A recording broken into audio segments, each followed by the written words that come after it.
Netanyahu says the Sde Teiman leak severely damaged Israel's image and demands an independent probe immediately.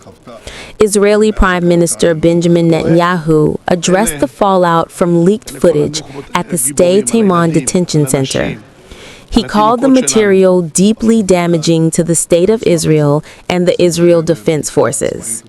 The incident in Sde Teiman caused immense damage to the image of the state of Israel and the IDF, to our soldiers.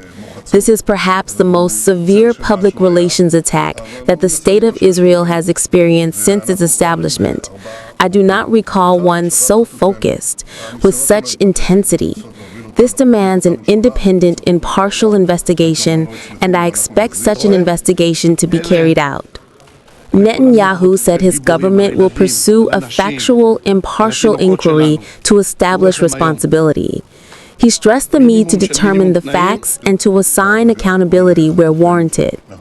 Turning to security priorities, the Prime Minister reiterated that recovering Israeli hostages remains the government's top goal.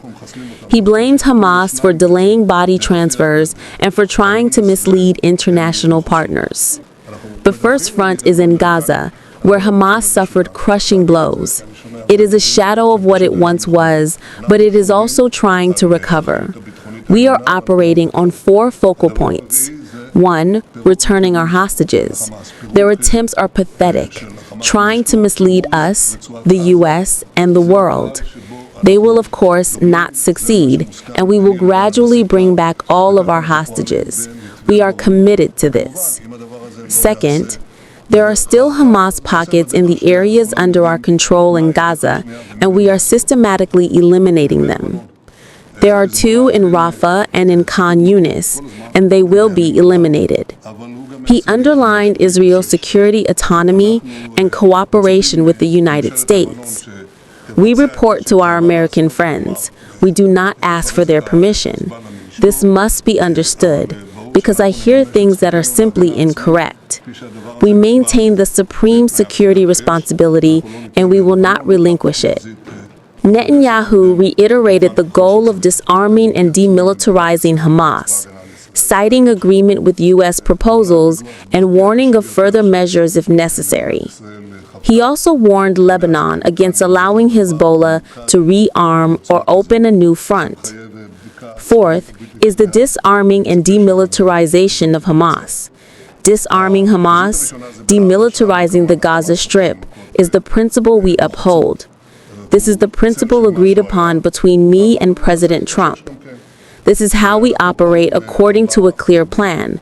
Of course, if this is not done in the first way, then it will be done in the second way. And everyone knows what the second way is, and who will also carry it out.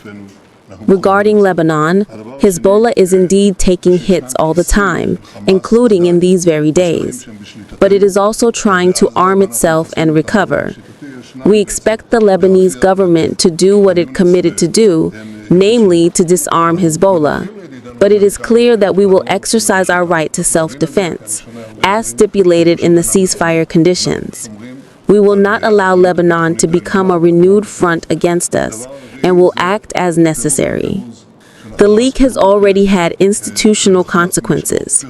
Israeli military prosecutor Yifat Tomer-Yerushalmi resigned after the footage surfaced. The IDF says it has opened a criminal investigation.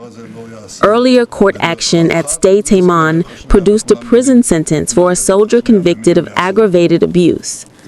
A United Nations report this year found widespread and systematic abuse of detainees, including sexual and gender-based violence, and characterized some acts as war crimes and crimes against humanity.